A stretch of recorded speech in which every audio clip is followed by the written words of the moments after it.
Today marks exactly 10 years since Kenya charted a new path of constitutionalism.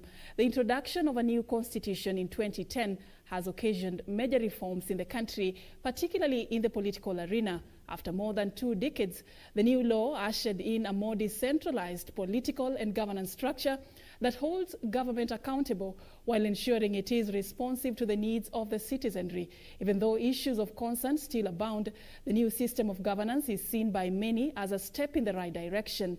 And so tonight we take stock of achievements and challenges recorded in the clamor to have a document that adapts the country's emerging realities.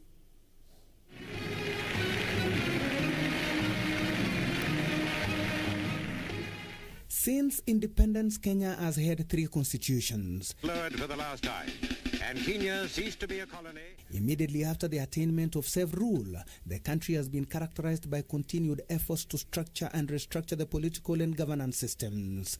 Push for a different model was driven by the need to address issues such as ethnicity, lack of sound structures, and weak institutions. These issues were considered a serious threat to the country's long-term well-being. The first constitution adopted at independence was drafted in London. An election was later conducted, and the Kenya African National Union KANU won. A year later, the KANU administration would amend the constitution, establishing a presidential system. This later generated concerns amid claims that the then constitution had turned the KANU-led government into an autocratic regime. The struggle for democracy became even more persistent, and in the early 1990s, there was a consensus that the country needed a new set of rules. Amid both internal and external pressure, President Daniel Arap Moi bowed and allowed multi-party elections in 1992. I am glad to inform Kenyans that I have today assented to the bills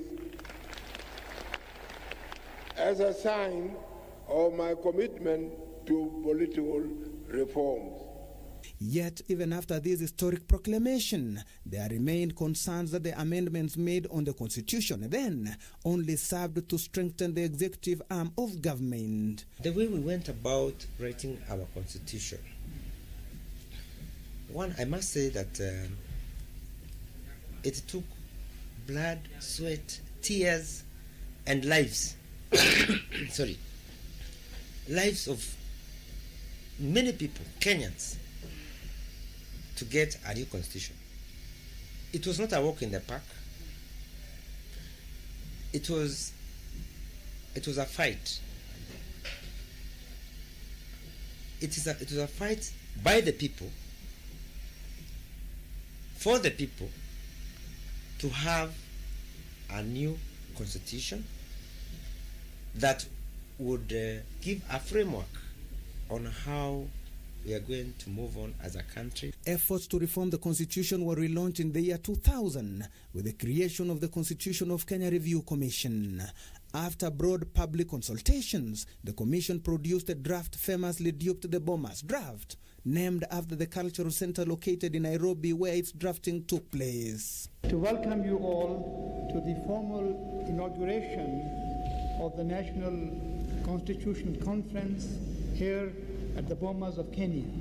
We are called upon to write a new, proper constitution of the Republic of Kenya. So let us not quarrel over small matters. But sections of government were unhappy with the Bomas draft and successfully pushed for yet another draft constitution, the Wako draft, named after the then Attorney General Amos Wako. The NARC people who won Kibaki and Wamalwa,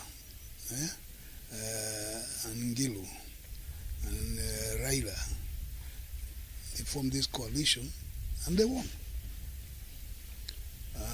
But they won on the basis of some understanding of who will get what in terms of power.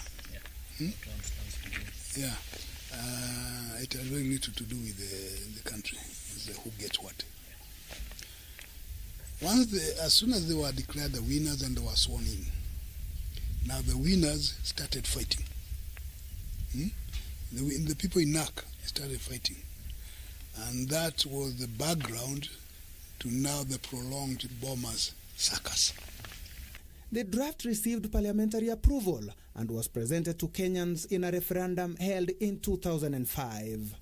The document was however rejected by Kenyans after successful campaigns by an alliance between opposition party KANU and disgruntled members of government led by Raila Odinga. This marked the birth of the Orange Democratic Movement, ODM. The party went on to challenge Kibaki in the 2007 elections, whose aftermath led to chaos that left a number of Kenyans dead and thousands others displaced.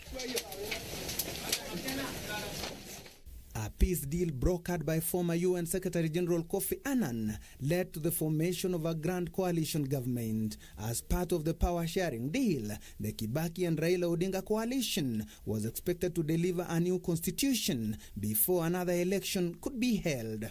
A committee of experts led by renowned lawyer Nzamba Kitonga was established to lead the drafting of Kenya's new constitution. The committee sought the views of citizens, professional organizations, religious groups, special interest groups, civil society, academicians, amongst others, and factored them into the draft constitution that was then subjected to a referendum. Honored to report that we completed this task.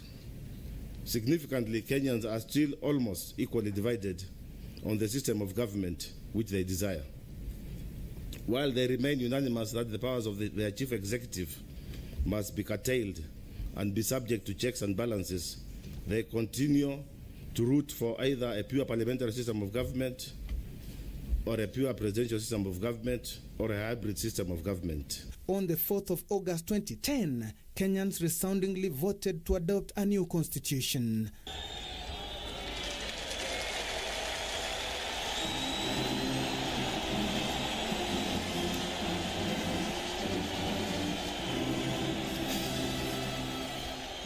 At a promulgation ceremony at Uhuru Park 3 weeks later, President Mwai Kibaki signed the new constitution into law, signaling a fresh start. Kenyans were ecstatic. The new constitution had reduced executive power, devolved authority, and guaranteed rights to minority and marginalized groups. The people of Kenya have yearned for a new constitution which, one, guarantees peace, national unity, and integrity of the Republic of Kenya in order to safeguard the well-being of the people of Kenya. This constitution is very good and is very progressive, is very transformative. It is very, very responsive to the needs of the people of this country. To a large extent, and in my own estimation, to almost over 75-80%, this is a very good constitution. This constitution, first and foremost, is legitimate, is owned by the people of Kenya. So the sovereign power vests in the people of Kenya. To the extent that Kenyans participated in the writing of this constitution is wonderful, is fantastic, is good. Let me tell you that this constitution is the best constitution in the world. And if it were to be fully implemented, this world would change itself and be among the first developing countries joining the club of developing countries. Look at the separation of powers between the three arms of government. Yeah? For the first time since independence, we have had a semblance of independence of the arms of government. We have seen a very robust and bold judiciary that has come out and said it as it is. But despite the promising aspects of the new constitution, serious concerns have been raised with regard to its implementation. It is one thing to have a document called the Constitution of the Republic of Kenya. But it's another issue to implement this document. Implementation. Now, the other day our Chief Justice rightly said that our constitution, if not implemented, or if it has provisions that people are not going to respect or whatever, is a hollow document. It's hollow. Political class has done this country disservice because the intention of the 2010 Constitution was to render office holders irrelevant and make the structures and institutions work.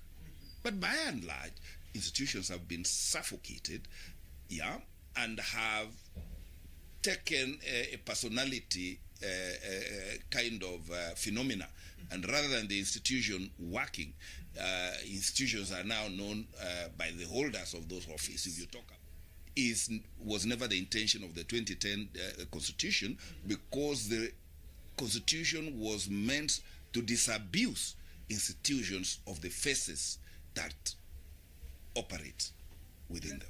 These very issues have led to calls for amendments of the 2010 Constitution through the now popular Building Bridges initiative, born following a truce between President Uhuru Kenyatta and his political rival camp partner Raila Odinga of ODM. There was what I don't want to call it a lie, but there was this impression that once we have a new constitution, then it's going to be a panacea. You know, it's going to be the alpha and omega, and it is going to be a solution to all our problems, which of course is true to an extent and is also not true to an extent. Now, to the extent that we were able to manage to rewrite our constitution, remember when this movement started, it was not about writing a new constitution. It was about constitutional change. One very clear thing is that our behavioral culture is extremely key in determining where Kenya goes. Unless we have fidelity to the Constitution, unless we have allegiance to the Constitution and the nation, we will get nowhere. The country's key political figures have since stressed the need to re-examine Kenya's style of politics for the country to make giant strides towards economic development. The head of state says this can only be done through a re-engineering of the country's constitution. But the crafters of this social contract also told us and reminded us that a constitution was a work in progress. And as such, we were made to adopt it with a promise that in the future we will make it better. 10 years later, the moment to improve on it, I believe, is now. While noting that a lot has been achieved since independence, the president says a moment has come to bring an end to the senseless cycles of violence experienced in every election. People should constantly reevaluate and debate the document. That does not mean that they should change every time they debate. But it's good to talk about it. The shortcomings, and there are many shortcomings. The positives. And if there are some rough edges, zipigwe msasa. Eric Biegon reporting for Channel 1 News.